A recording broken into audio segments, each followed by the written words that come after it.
웹툰 작가 한수연의 세계는 사방이 막힌 네모난 방이었다. 그녀는 집 밖으로 나가지 않았다. 5년 전 빗길을 달리던 가족 여행차가 덮쳤던 끔찍한 뺑소니 사고. 그 사고로 부모님과 오빠를 모두 잃고 혼자 살아남은 그녀는 세상과 문을 닫았다.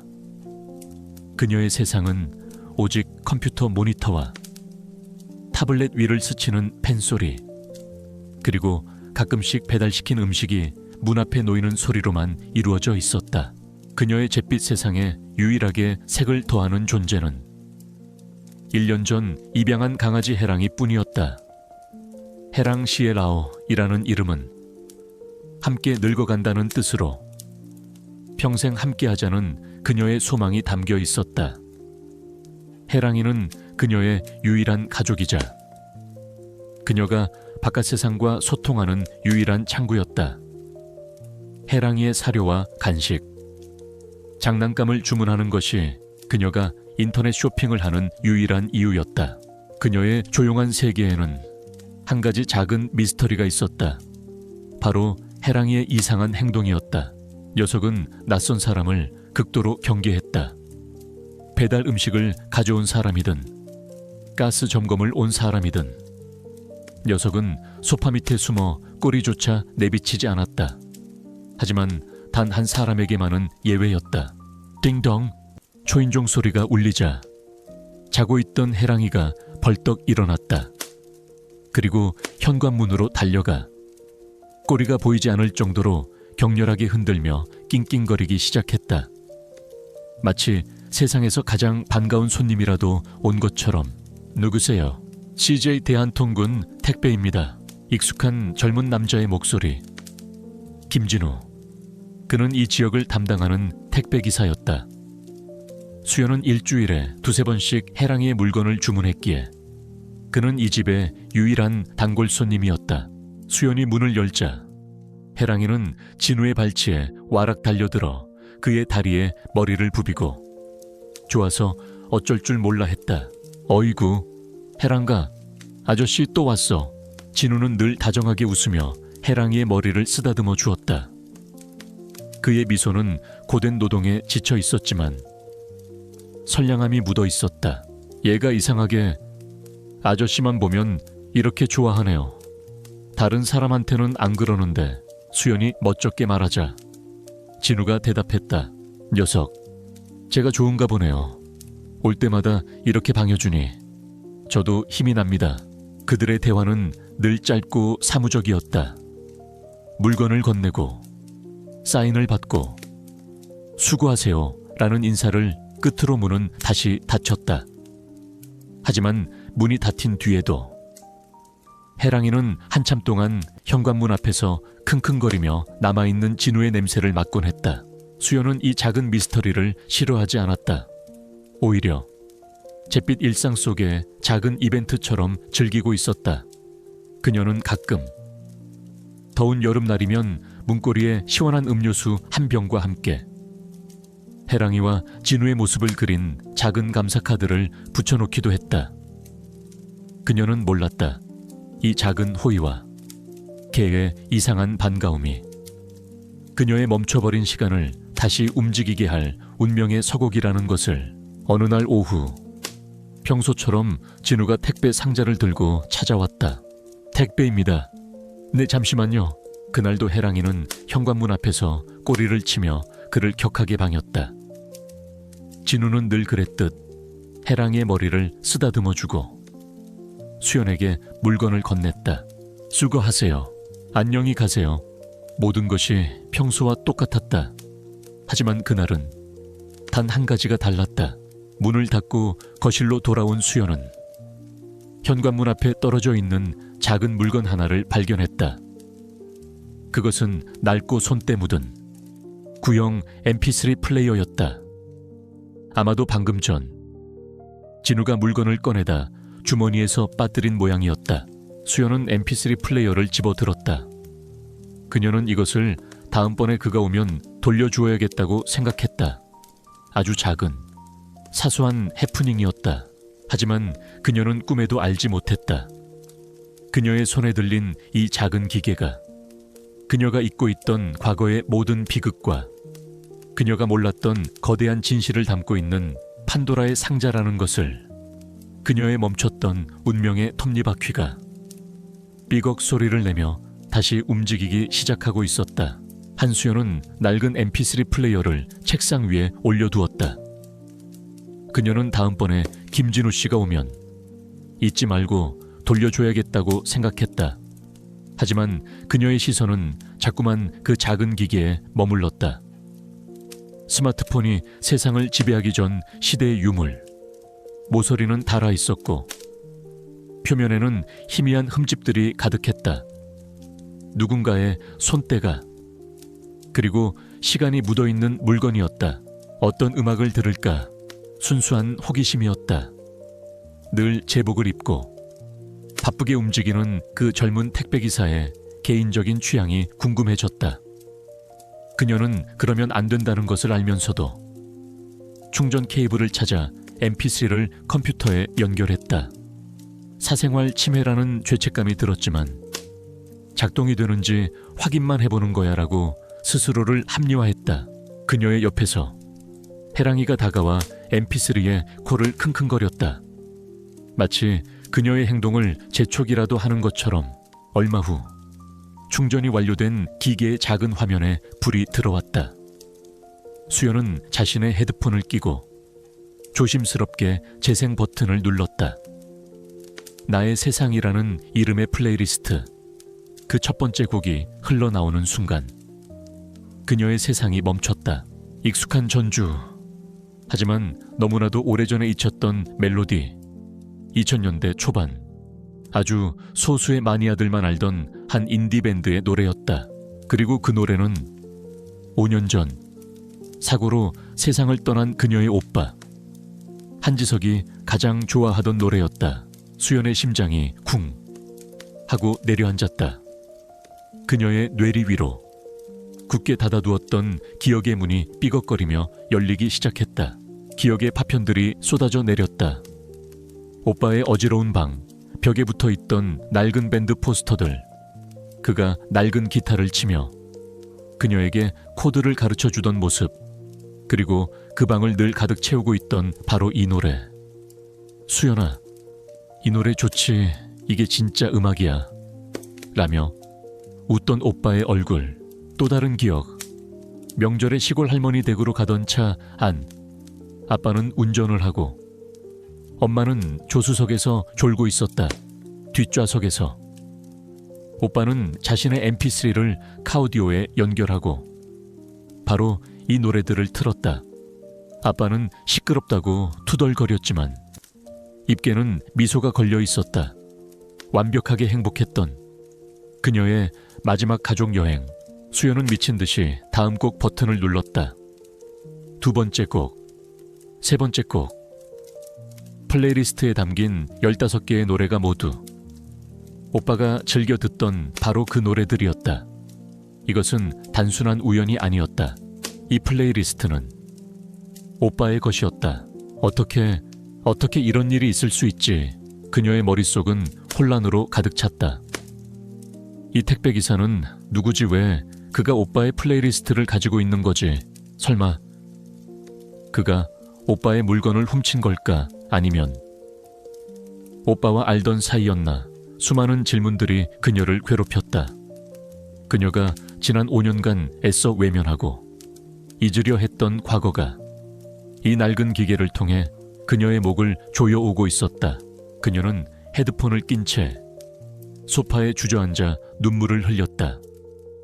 노래들은 그녀에게 행복했던 과거를 떠올리게 했고 동시에 그 모든 것을 잃어버린 현재의 고통을 더욱 선명하게 만들었다. 한참을 울었을까? 플레이리스트의 마지막 곡이 끝나고 음악이 멈췄다. 하지만 화면에는 15, 16기라는 숫자가 떠 있었다. 아직 한 개의 파일이 더 남아 있었다. 그것은 노래가 아니었다. 파일의 이름은 음성 메모 1이었다. 수연은 심장이 멎는 듯했다. 그녀는 저 파일을 재생해야 한다는 것을 알았지만 동시에 그 안의 내용이 무엇일지 너무나도 두려웠다. 그녀의 손이 마치 자신의 의지와는 상관없이 재생 버튼을 향해 천천히 움직였다. 그녀의 떨리는 손가락이 마침내 재생 버튼을 눌렀다. 한수연의 손가락이 재생 버튼 위에서 망설였다. 이 작은 버튼 하나에 그녀가 감당할 수 없는 과거가 담겨 있을지도 모른다는 공포가 그녀를 짓눌렀다. 그때 해랑이가 그녀의 무릎에 머리를 기대며 나직하게 낑낑거렸다. 마치 괜찮아요.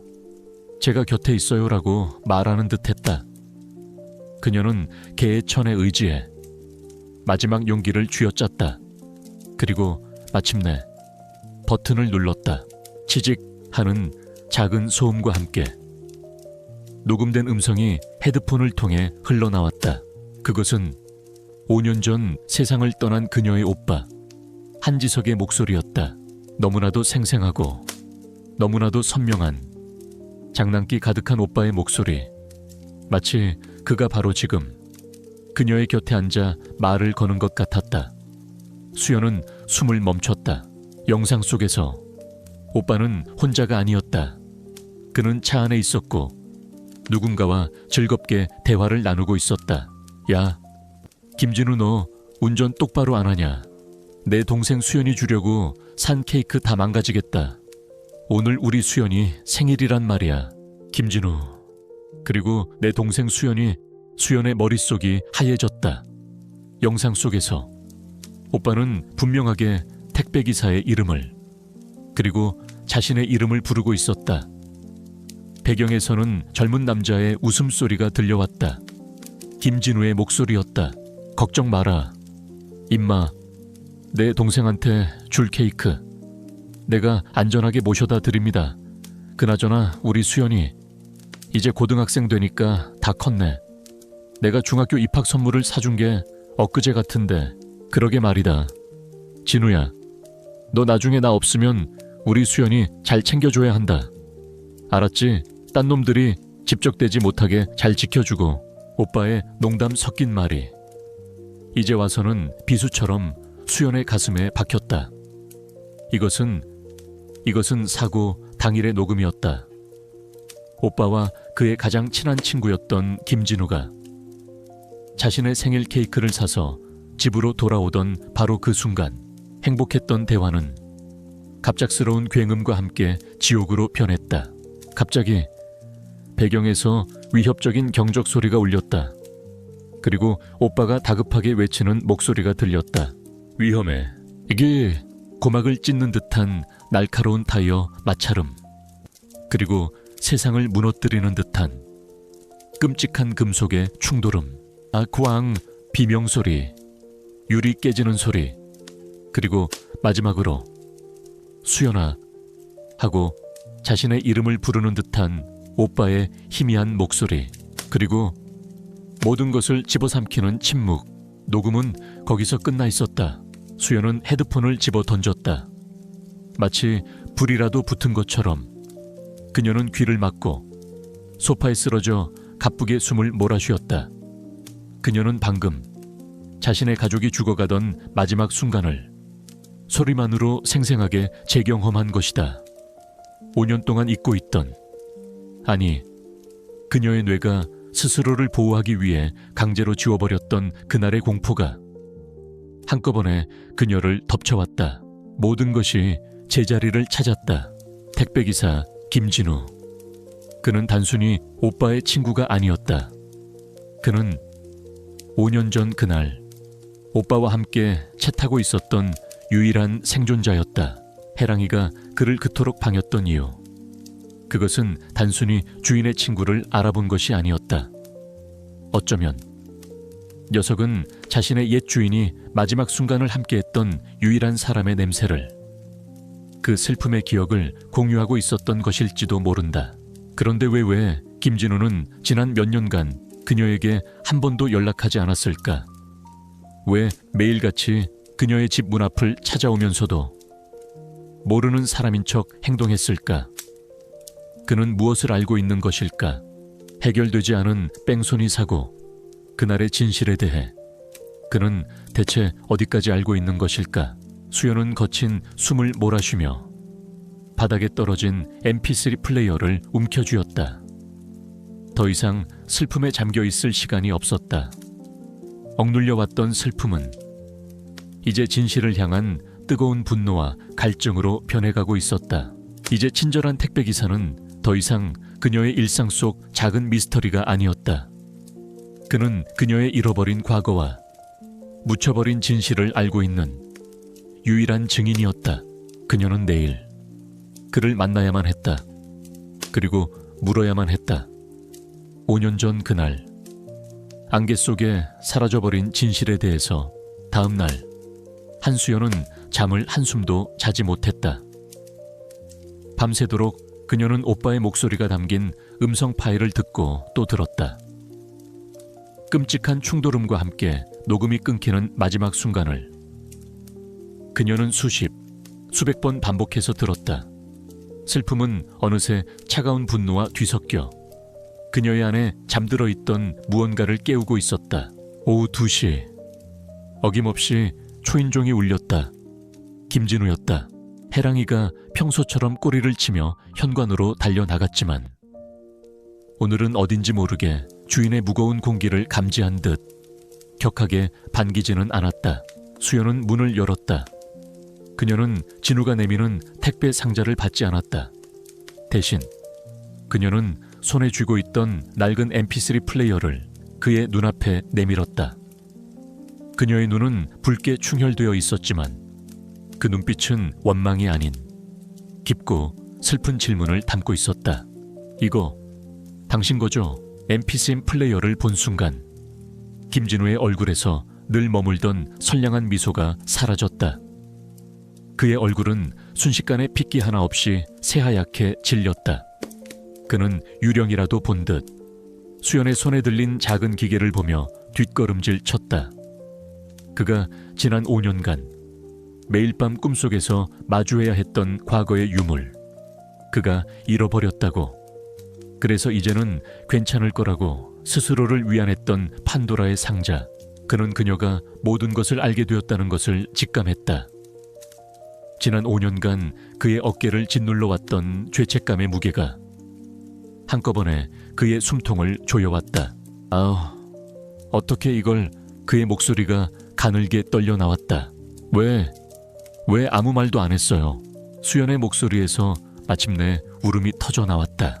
오빠 친구라면서요. 내 이름도 알고 있었으면서 왜 모르는 사람인 척했어요? 진우 씨라는 그 한마디에 그의 마지막 방어선이 무너져 내렸다. 그는 그 자리에 주저앉아 두 손에 얼굴을 묻고 오열하기 시작했다. 그의 울음 속에는 가장 친한 친구를 지키지 못했다는 죄책감과 그녀 앞에 나설 용기가 없었던 자신의 비겁함에 대한 한탄이 뒤섞여 있었다. 수연은 그를 집 안으로 들였다. 닫힌 문 안에서 5년이라는 긴 시간 동안 멈춰있던 두 사람의 대화가 마침내 시작되었다. 진우는 모든 것을 털어놓았다. 그는 사고 현장에서 다행히 가벼운 부상만 입고 살아남았다고 했다. 하지만 그의 영혼은 그날 죽었다고 했다. 가장 친한 친구와 그의 부모님이 눈앞에서 죽어가는 것을 보고도 아무것도 할 수 없었던 무력감. 그는 자신만 살아남았다는 끔찍한 죄책감에 시달렸다. 사고 후 그는 수연 역시 살아남았지만 기억을 잃었다는 소식을 들었다. 그는 그녀를 찾아가고 싶었지만 차마 그럴 용기가 나지 않았다. 자신의 얼굴을 보는 순간 그녀가 그날의 끔찍한 기억을 다시 떠올리게 될까봐 두려웠다. 그는 그녀의 고통을 다시 끄집어낼 자격이 없다고 생각했다. 그래서 그는 도망쳤다. 몇 년 뒤 그는 운명의 장난처럼 그녀가 사는 동네의 택배를 담당하게 되었다. 택배 상자에 적힌 한수연이라는 이름을 보고 그는 심장이 멎는 줄 알았다고 했다. 그는 매일같이 그녀의 집 문 앞에 서면서 수백 번도 더 문을 두드리고 자신의 정체를 밝힐까 고민했다. 하지만 그는 끝내 죄책감이라는 벽을 넘지 못했다. 두 사람은 한참 동안 오빠 지석에 대한 기억을 나누었다. 진우는 수연이 몰랐던 오빠의 어릴 적 엉뚱했던 이야기, 친구들 사이에서 얼마나 의리 있고 멋진 사람이었는지에 대한 이야기를 들려주었다. 수연은 지난 5년간 오빠의 죽음을 슬퍼하기만 했을 뿐 그의 삶을 제대로 추억해 본 적이 없었다. 그녀는 진우의 이야기를 들으며 울고 웃었다. 해랑이는 두 사람의 발치에 가만히 엎드려 있었다. 녀석은 진우의 무릎에 머리를 기댔다가 다시 수연의 무릎으로 와 머리를 부볐다. 마치 두 사람의 슬픔을, 그리고 그들을 이어주는 기억의 다리가 되어주려는 것처럼 시간이 흐르고 두 사람의 격렬했던 감정이 조금씩 가라앉았다. 수연은 눈물을 닦고 진우의 눈을 똑바로 보며 가장 중요한 질문을 던졌다. 진우 씨, 그날 사고 그냥 단순한 빗길 사고가 아니었죠? 그녀의 날카로운 질문에 진우의 얼굴이 다시 굳어졌다. 그의 눈빛이 흔들렸다. 뭔가 이상한 점이 있었죠. 진우 씨가 지난 5년간 나를 찾아오지 못했던 진짜 이유, 단순히 죄책감 때문만은 아니었을 거예요. 말해줘요. 그날 대체 무슨 일이 있었던 거예요? 진우는 한참 동안 망설였다. 그의 입술이 몇 번이고 열렸다가 닫혔다. 그는 지난 5년간 자신의 목숨을 위협할지도 모르는 그 비밀을 혼자서 끌어안고 살아왔다. 하지만 이제 그는 더 이상 혼자가 아니었다. 그의 앞에는 진실을 마주할 준비가 된 그의 죽은 친구가 목숨처럼 아꼈던 동생이 앉아 있었다. 그는 마침내 결심한 듯 입을 열었다. 5년 동안 묻혀있던 마지막 진실의 조각을 꺼내기 위해서 김진우는 한참 동안 입을 열지 못했다. 그의 눈빛은 5년 전 그날의 빗속을 헤매고 있었다. 수연은 그를 재촉하지 않고 조용히 그의 대답을 기다렸다. 마침내 그가 무거운 입을 열었다. 사고가 아니었어. 그의 목소리는 낮고 억눌린 분노로 가득 차 있었다. 그날 우리 차를 들이받은 건 그냥 빗길에 미끄러진 차가 아니었어. 검은색 고급 세단이었지. 그 차는 마치 사냥이라도 하듯 우리 차를 향해 의도적으로 돌진했어. 우리를 도로 밖으로 밀어내려고 작정한 것처럼. 수연의 심장이 차갑게 식었다. 그녀의 가족이 당한 것은 불운한 사고가 아니라 명백한 공격이었다. 정신을 잃기 직전에 똑똑히 봤어. 그 차가 우리를 들이받고 잠시 멈칫하더니 그대로 도망치는 것을, 그리고 그 차의 앞 범퍼 조각이랑 번호판 일부가 도로에 떨어져 있는 것을 봤어. 매연호판. 수연의 눈이 커졌다. 그래, 전부 기억하지는 못해. 하지만 앞부분은 똑똑히 기억해. 서울 34가 12까지. 그 뒤 두 자리는 기억나지 않아. 그것은 결정적인 단서였다. 수연은 다급하게 물었다. 왜 그걸 경찰에 말하지 않았어? 진우의 얼굴에 깊은 무력감과 공포가 어렸다. 말할 수 없었어. 나중에 병원에서 들었거든. 경찰들이 하는 이야기를. 그 차의 주인이 당시 아주 유력한 정치인의 아들이라는 걸. 경찰 상부에서 그냥 단순 사고로 덮으라는 지시가 내려왔다고 했어. 난 그때 겨우 19살이었고 세상에 혼자뿐이었지. 가진 것 없는 고아 하나가 거대한 권력에 맞서서 진실을 외친다고 한들 누가 내 말을 믿어줬겠어. 오히려 내가 위험해질 거라고 생각했어. 그래서 무서워서 도망친 거야. 그의 고백에 수연은 모든 것을 이해했다. 그녀의 가족은 한순간의 불운이 아니라 거대한 권력의 힘 아래 억울하게 희생된 것이다. 그리고 그 진실은 지난 5년간 철저하게 은폐되어 왔다. 수연의 눈에서 더 이상 눈물은 흐르지 않았다. 대신 그 자리에는 차가운 불꽃이 타오르기 시작했다. 슬픔은 이제 정의를 향한 분노로 변했다. 그녀는 더 이상 세상과 문을 닫고 사는 연약한 피해자가 아니었다. 그녀는 이제 자신의 가족을 위해 싸워야 하는 유일한 유가족이었다.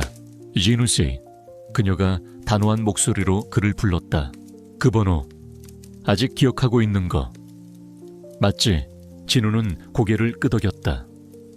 그 숫자들은 지난 5년간 그의 죄책감처럼 단 한순간도 그의 뇌리를 떠난 적이 없었다. 그럼 됐어. 수연은 자리에서 일어났다. 그녀는 자신의 작업실로 들어가 스케치북과 펜을 가져왔다. 진우 씨가 본 모든 것을 말해줘. 그 차의 모양, 색깔, 그리고 번호판의 위치까지. 아주 작은 것이라도 괜찮아. 그날부터 두 사람의 복수가 시작되었다. 한 명은 잃어버린 기억의 조각을 더듬고 다른 한 명은 묻어두었던 기억을 꺼내놓았다. 수연은 진우의 설명을 토대로 사고 당시의 상황과 가해 차량의 모습을 몽타주처럼 그려나가기 시작했다. 진우는 자신의 택배 배달 경로를 이용해 그 번호판을 가진 검은색 세단이 어디에 숨겨져 있을지 추적하기 시작했다. 해랑이는 두 사람의 발치에 엎드려 그들의 비밀스러운 작전을 묵묵히 지켜보았다. 녀석은 이제 더 이상 단순히 과거를 이어주는 존재가 아니었다. 녀석은 새로운 가족의 복수를 응원하는 든든한 동지였다. 책상 위, 종이 위에는 서울 3시타가 17EXX라는 희미한 단서가 적혀 있었다. 거대한 권력이라는 벽 앞에 너무나도 작고 연약한 단서였다. 하지만 이제 그들은 더 이상 혼자가 아니었다. 그들의 개인적인 슬픔은 이제 진실을 향한 공동의 목표가 되었다. 그들은 도망자가 아니었다. 이제 그들은 정의를 집행하는 추격자가 될 것이다. 한수연과 김진우의 공조는 조용하지만 집요하게 시작되었다. 그들의 유일한 무기는 서울 314가 희리 XX라는 번호판의 파편과 5년이라는 시간 속에 희미해진 기억뿐이었다. 진우는 자신의 택배 배달 경로를 이용해 관할 지역의 모든 고급 외제차 전문 정비소와 세차장을 샅샅이 뒤지기 시작했다. 그는 택배를 배달하는 척하며 고객 리스트와 작업 일지를 훔쳐보았다. 수연은 집에서 진우가 가져온 정보를 토대로 사고 당시의 기억을 되살려 가해 차량의 몽타주를 더욱 정교하게 그려나갔다. 그녀의 펜 끝에서 어둠 속에 숨어있던 악마의 차량이 서서히 모습을 드러내고 있었다. 몇 주간의 끈질긴 추적 끝에 진우는 마침내 결정적인 단서를 찾아냈다. 서울 외곽의 한 비밀스러운 정비소. 그곳은 정재기의 높은 사람들이 남들의 눈을 피해 자신의 차를 관리하는 곳으로 유명했다. 그곳에 5년 전 작업 일지에서 그는 서울 3시타가 1255라는 번호의 검은색 세단이 단순 접촉, 사고 수리를 의뢰했던 기록을 발견했다. 사고 날짜는 수연의 가족이 희생된 바로 다음 날이었다. 그리고 그 차량의 소유주, 그의 이름은 유력 정치인인 유영철 의원의 외아들 유태석이었다. 모든 조각이 맞춰졌다. 거대한 권력의 아들이 저지른 뺑소니 사고, 그리고 그것을 덮기 위한 조직적인 은폐. 이제 범인은 특정되었다. 하지만 그들은 알고 있었다. 이 정도의 정황 증거만으로는 거대한 코끼리를 쓰러뜨릴 수 없다는 것을. 유태석과 그의 아버지는 법망을 교묘하게 빠져나갈 것이다. 그들은 결정적인 한 방이 필요했다. 유태석을 대중의 심판대 위로 끌어낼 함정. 그 계획을 제안한 것은 5년간 세상과 담을 쌓고 살았던 수연이었다. 그녀는 자신의 가장 강력한 무기인 그림을 사용하기로 결심했다. 며칠 뒤 수연은 자신의 필명으로 한 대형 웹툰 플랫폼에 새로운 작품 연재를 시작했다. 제목은 검은 세단. 웹툰은 5년 전 빗길에서 일어난 한 가족의 비극적인 뺑소니 사고로 시작되었다. 웹툰은 철저하게 허구의 인물을 내세웠지만 그 안의 모든 디테일은 끔찍할 정도로 사실적이었다.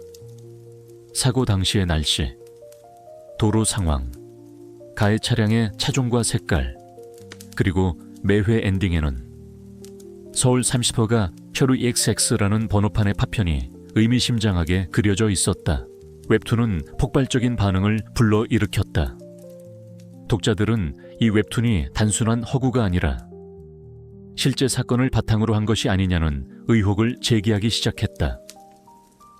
댓글창은 가해자를 찾아내야 한다는 분노의 목소리로 들끓었다. 여론이라는 거대한 파도가 유태석을 향해 서서히 밀려오고 있었다. 유태석은 자신의 별장에서 문제의 웹툰을 보고 경악했다. 그는 자신의 완벽 범죄가 5년이라는 시간이 지나 엉뚱한 웹툰 하나로 인해 다시 수면 위로 떠오르리라고는 상상도 못했다. 그는 누군가 자신을 알고 있다는 사실에 극심한 공포를 느꼈다. 그는 이 웹툰 작가를 찾아내 무슨 수를 써서라도 그 입을 막아야 한다고 생각했다. 그것이 바로 수연과 진우가 파놓은 함정이었다. 유태석은 자신의 변호사를 통해 웹툰 작가에게 거액의 합의금을 제시하며 연재 중단을 요구했다. 익명의 작가, 즉 수연은 변호사와의 만남을 수락했다. 약속 장소인 한 호텔의 스카이라운지. 유태석의 변호사가 자리에 앉아 있을 때 그의 앞에 나타난 것은 수연이었다. 그리고 그녀의 뒤에는 5년 전의 유일한 목격자인 김진우가 함께 있었다. 당신이 그 작가였나? 변호사는 당황했지만 이내 냉정을 되찾았다. 하지만 그들의 대화는 몰래 설치된 카메라를 통해 김평호 기자의 인터넷 언론사 채널로 생중계되고 있었다. 수연은 담담하게 5년 전 그날의 진실을 이야기했다. 그리고 진우는 자신이 목격했던 모든 것을 증언했다. 생중계 채팅창은 실시간으로 폭발했고 유태석의 이름이 실시간 검색어 1위에 올랐다. 같은 시각 미리 연락을 받은 경찰들이 호텔로 들이닥쳤다. 그들은 유태석의 변호사를 긴급 체포하고 동시에 유태석의 별장을 압수수색했다. 그의 별장 차고 깊숙한 곳에서 5년간 숨겨져 있던 서울 324가 미리 55 번호판의 검은색 세단이 발견되었다. 모든 것이 끝났다. 거대한 권력은 억울하게 죽은 자의 목소리를 담은 한 평범한 여자의 그림과 친구의 억울함을 풀어주려 했던 한 청년의 용기, 그리고 낡은 mp3 플레이어가 시작한 작은 나비 효과 앞에 허무하게 무너져 내렸다. 1년 후 세상은 많이 변해 있었다. 유태석은 뺑소니 및 증거인멸 등의 혐의로 재판에 넘겨져 죗값을 치르게 되었다. 그의 아버지인 유영철 의원 역시 아들의 범죄를 은폐하려 했던 사실이 드러나면서 몰락의 길을 걸었다. 거대한 권력은 낡은 mp3 플레이어가 시작한 진실의 파도 앞에 허무하게 무너져 내렸다. 한수연의 삶도 완전히 달라졌다. 그녀는 더 이상 어두운 방 안에 스스로를 가두지 않았다. 그녀의 웹툰 검은 세단은 엄청난 성공을 거두었고 그녀는 대한민국에서 가장 주목받는 작가 중 한 명이 되었다. 그녀는 여전히 집에서 그림을 그렸지만 이제 그녀의 작업실 창문은 늘 활짝 열려 있었고 그 안으로 따스한 햇살이 쏟아져 들어왔다. 그녀는 웹툰으로 번 수익의 일부를 기부해 지석의 손이라는 이름의 작은 재단을 만들었다. 뺑소니 사고로 고통받는 피해자들에게 법률적 지원을 해주고 그들의 억울한 목소리를 세상에 알려주는 재단이었다. 그녀는 오빠의 이름을 빌려 자신과 같은 아픔을 겪는 사람들에게 작은 희망이 되어주고 있었다. 그녀의 곁에는 늘 김진우가 함께했다. 그는 더 이상 택배기사가 아니었다. 그는 이제 수연과 함께 재단을 운영하며 그녀의 가장 든든한 버팀목이자 연인이 되어 있었다. 5년 전의 비극과 죄책감으로 얽혔던 두 사람은 함께 진실을 찾아 나서면서 서로의 가장 깊은 상처를 보듬어주는 유일한 존재가 되었다. 어느 맑은 봄날, 수연과 진우는 해랑이를 데리고 그녀의 가족이 잠들어 있는 추모 공원을 찾았다. 5년 만이었다. 해결되지 않은 진실의 무게 때문에 차마 찾아올 수 없었던 곳이었다.